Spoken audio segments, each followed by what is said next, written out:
నేను అనుకున్నటువంటి కార్యాన్ని, నేను అనుకున్నటువంటి పొజిషన్ని నేను డాన్సర్గా నేను సంపాదించుకున్నానని సంతోషంగా ఉన్నాను. ఇంకా విపరీతమైన పూజలు చేస్తూ ఉన్నాను. కానీ నేను ఎప్పుడు గుడికి వెళ్ళినా, నేను ఎప్పుడు ప్రార్థన చేసినా, ఎప్పుడు పూజలు చేసినా నేను బాగుండాలి, నా కుటుంబం బాగుండాలి, పక్కనోడు ఏమైపోయినా పర్లేదు, నాకు షూటింగ్లు రావాలని కోరుకునేటువంటి వాడని నేను. ఒకరోజు 2000 సంవత్సరంలో ఒక కాల్ వచ్చింది, ఫోన్ కాల్, ఒక సినిమాకి డాన్స్ మాస్టర్గా మీరు చేయాలి అని.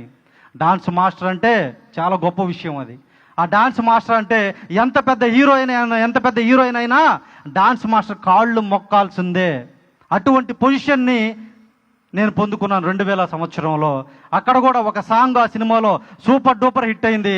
ఆ సాంగ్ కూడా ఏంటంటే దేవుడు వరమందిస్తే అనే సాంగ్. Praise the lord.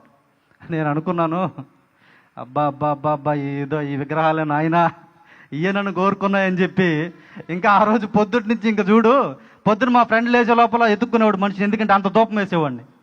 విపరీతమైనటువంటి అగరబత్తీలు వెలిగించేసి విపరీతమైన కర్పూరాలు తిప్పి, అబ్బా దేవుడు వరమందిస్తే అది సూపర్ డూపర్ హిట్ అయిన song, cinema super duper hit అయింది.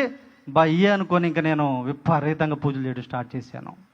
కానీ నాకు మనశ్శాంతి లేదు, నాకు కొవ్వు, నాకు అహం, నాకు సమస్తం. ఎప్పుడైతే నేను డాన్స్ మాస్టర్ అయ్యానో ఇంకా అప్పటి నుంచి సినిమా హిట్ అయింది, పాట హిట్ అయిందో 2000 నుంచి 2002 వరకు డే అండ్ నైట్ షూటింగ్స్ చేస్తూ ఉన్నాను.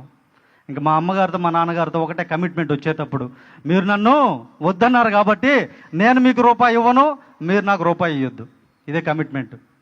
ఇంకా వచ్చిన డబ్బంతా షూటింగ్ అయిపోతుంది ఈవినింగ్ 6 o'clock 7 o'clockకి. 7 o'clockకి డైరెక్ట్గా షూటింగ్ నుంచి డైరెక్ట్గా బార్ దగ్గరికి వెళ్ళి బార్ దగ్గర దిగేవాళ్ళం.